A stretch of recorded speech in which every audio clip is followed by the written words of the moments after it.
Comedy का king cone, comedy का king cone उसका फाइनल जीता। उसके बाद This is all in India, all in right? India, all in India. फिर उसके बाद laugh India laugh I was in the top 5। वो एक्चुअली हुआ ये था कि जो शो था वो स्टार्ट होना था जून में, बट कोई वीज़ा की हमारे मसले मसाइल ऐसे हो गए थे, वो शो जाके स्टार्ट हुआ जुलाई में। And initially it was planned from June till August. तो जो पूरा शो डिजाइन था ना वो था कि जून में स्टार्ट होगा और अगस्त में जो हमारा कॉन्ट्रैक्ट भी साइन हुआ था, it was from June to August. तो उसके होते हुए मैंने ना सितंबर में अम्मी के साथ हज का प्लान कर लिया था।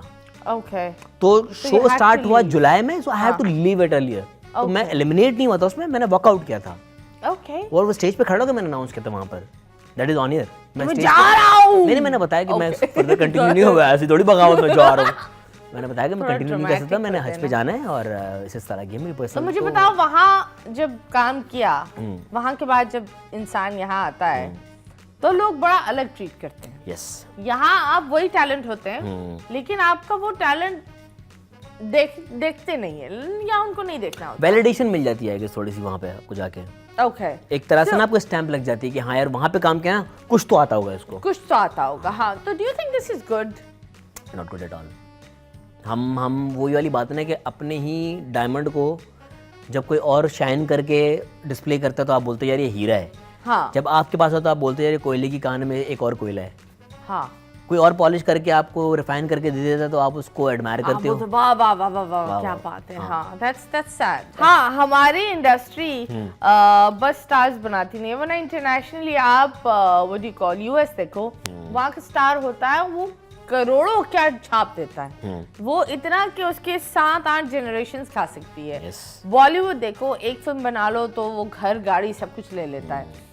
यहाँ एक फिल्म बना लो, वो फिल्म भी आप प्रोड्यूसर की गाड़ी बिक जाती है। नहीं, वो आप फिल्म बनाओ और वो प्रोड्यूसर बोलता है यार तुम ये फिल्म करोगे तो तुम्हें और काम मिलेगा, और वो भी नहीं मिलता। हाँ, दैट्स द सैड थिंग। इस डायनामिक्स बहुत डिफरेंट हैं वेस्टर्न वर्ल्ड के या बॉलीवुड के, क्योंकि वहाँ पे इस चीज को एज इंडस्ट्री एक्सेप्ट किया जा चुका है। तो यहाँ क्या इनको लगता है भाजी में और बेच रहे हैं? नहीं किया गया ना हमारे पे। यहाँ पे आपकी कोई यूनियंस है, एक्टर्स की कोई यूनियंस है, प्रोड्यूसर्स की कोई यूनियंस है, यानी जो कैमरामैन ईएनजी के जो लोग हैं उनकी कोई यूनियंस हैं। जब तक यूनियंस ही नहीं तो इंडस्ट्री कैसे होगी? सही बात है। हाँ, जब यूनियंस की बात होती है तो आप के यूनियंस है नहीं है ना, कॉमेडी के कोई यूनियंस नहीं है। अभी मुझे बताओ, it's pretty sad but comedy is dying. Yes, dying fast, dying. मतलब कराची में कॉमेडी जैसे उमर शरीफ, ट्रांजिशन आ चुकी है, अनवर मकसूद, मोइन अख्तर साहब, इन सारे लोगों ने जो एक बेंचमार्क रखा था उसके दूर दूर तक कोई नहीं आ पा रहा। Why is that so? I guess एक तो जेन ज़ी ह्यूमर को अगर आप देखा जाए ना तो it is more of a vulgarity based. Okay, मैं सबका नहीं कह रहा बट मेजॉरिटी, क्योंकि आपका हम जिस एज ब्रैकेट से हैं ना, हमारे पास उन चीज़ों का या वल्गैरिटी का एक्सेस बहुत कम था। So we were more inclined towards clean comedy, या जो हमारे टेलीविजन पे आती थी, क्योंकि पहले की सेंसर पॉलिसीज, पहले का ह्यूमर, पहले का रखरखाव। आपको नहीं लगता था शायद पहले वो डबल मीनिंग शायद जोक्स भी कर रहे हो, लेकिन हम इतने सादे थे क्या हमें समझ में नहीं आता था? हो सकता है टू सम एक्सटेंट। हाँ, टू सम एक्सटेंट सही है, बट कितनी अच्छी बात है कि हम समझ नहीं पाते थे। अब आप कोई डबल मीनिंग जोक करें, छोटे छोटे बच्चे को पता है क्या बात कर रहे हैं आप। So do you think ये इस वजह से, क्योंकि जिस तरह लोग बोलते हैं that जो 90s के जो बच्चे हैं, जो 90s की जो कॉम है, वो सबसे, हाँ, वो सबसे इनोसेंट है। नहीं, ऐसा कोई नहीं है। नहीं, मासूम कोई नहीं होता। नहीं, मैं आपको बताती हूँ, ये एक्चुअली स्टडी दिखाई गई है that जो what do you call 50s के जो थे ना, 50s 60s बूमर्स जो थे, हाँ, they were trauma dumps. Okay. And then comes the 90s.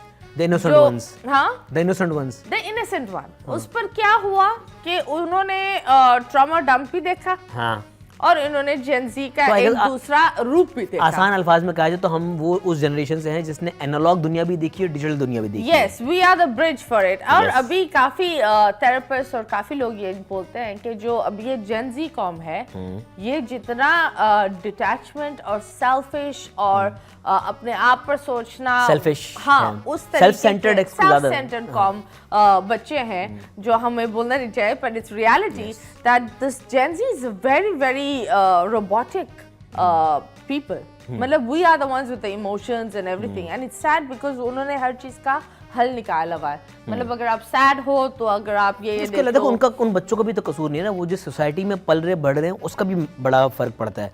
हमारी एज ब्रैकेट में जब हम थे, materialism was not a such thing. ये अब जाके आया है।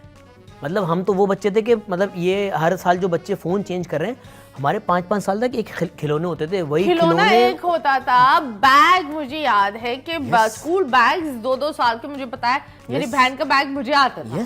That was the reality. अब मैं अपने बच्चे को बोलती हूँ यार तुम उसका बैग दे दो, नहीं होगा। वो बैग 6 महीने चलता ही नहीं, वो तो फटा हुआ बैग ले गई है। But this is the reality and it's pretty sad. तो आप मुझे बताओ, जिस तरीके से अभी हर बच्चे का एक ड्रीम है कि टिकटॉक करना है, और मैं इसको इलैबोरेट कर देता हूँ। टिकटॉक नहीं करना, हर बच्चे का या हर यंगस्टर का ड्रीम है मुझे मशहूर होना है। मशहूर होना, इजी फेम, इजी पैसा, वाया बी एनी मीडियम। हाँ, उसको आप पूछो ना, आप किसी भी बच्चे से पूछो कि यार आपको क्या क्या बनना है या क्या करना है। हमारे एज ब्रैकेट में प्रोफेशन होते थे, मुझे डॉक्टर बनना है, मुझे इंजीनियर बनना है, पायलट, हाँ, एट वर्स्ट कुछ होता था ना तो मुझे क्रिकेटर बनना है, हाँ, कि खेलना ही है भाई मुझे, मतलब कोई जॉब नहीं करनी। बट आज आप किसी बच्चे को पूछोगे ना तो उसके 2 जवाब हैं, या मुझे फेमस होना है या मुझे रिच होना है। उसको ट्रैक नहीं पता, उसको रास्ता नहीं पता, उसको सोर्स नहीं पता, उसको डेस्टिनेशन पता है, सफर नहीं पता। पर ये डोंट यू थिंक ये हमारे कुछ माँ बाप भी है, वो छोटे छोटे बच्चों को, अगर आप देखो last time I was also talking about किसी के साथ कि उस वक्त के 12 साल 13 साल 15 साल के बच्चे लगते थे, 12-13 साल वाले। अभी के बच्चे अगर आप देखो, मतलब एक 10 के बाद डायरेक्ट 18 के लगते हैं, ऐसा लगता है, हाँ 18 या 20 पर चले गए। और हमारे जो मदर्स होती हैं जो टिकटॉक के लिए वो छोटे छोटे बच्चों को फिल्म कर कर वीडियोस बना रही होती है, सारी चीज, इन चीजों पर हम बढ़ावा नहीं दे रहे भाई। क्यों हो रहा है ये भी? जितना बहाश उतना वायरल। नहीं, इसके बच्चों को कल्टीवेट करना इस चीज के लिए क्यों हो रहा है? एक खातून देखती हैं कि उनकी सहेली अपनी बेटी के साथ जब टिकटॉक बना के डालती है तो उसकी बच्ची और उसके व्यूज ज्यादा आ रहे हैं। हालांकि उसका शायद अपना दिल ना करता हो, लेकिन सोसाइटी उसको इस चीज के लिए फोर्स कर रही है। ओके, वो एग्जांपल्स देख रही है ना उसके आसपास में, या जो उसकी बहन की कोई बच्ची कर रही है, या उसकी कोई सहेली कर रही है, उसकी फैमिली में कोई खातून है जो अपने बच्चों के साथ टिकटॉक्स डाल रही हैं, उसके व्यूज ज्यादा आ रहे हैं, तो वो ये करें हाय रे बच्चों के साथ डालो। उसमें हो गया क्या, वो बच्चा तो बेचारा कमजोर दिमाग का है। अच्छा, इस एज में, क्योंकि ये वल्नरेबल एज होती है, अगर इस एज में बच्चे को अटेंशन मिलना शुरू हो जाती है ना, तो बाय द टाइम वो जब प्रैक्टिकल लाइफ में कदम रखता है, उसका एक तो ईगो बहुत उठ चुका होता है। हाँ, सही है, सेल्फ रिस्पेक्ट के नाम पे उसने अपने टेंटम्स बना लिए होते हैं। तो वो प्रैक्टिकल लाइफ में जब आता है ना, तो उसको जब punching, real life real facts की जब पंचिंग होती है ना, तो उससे बर्दाश्त नहीं होती फिर वो। ओके, क्योंकि हम स्ट्रगल करके आए ना, तो हमने भाई हम हम्बल बिगिनिंग वाले लोग हैं।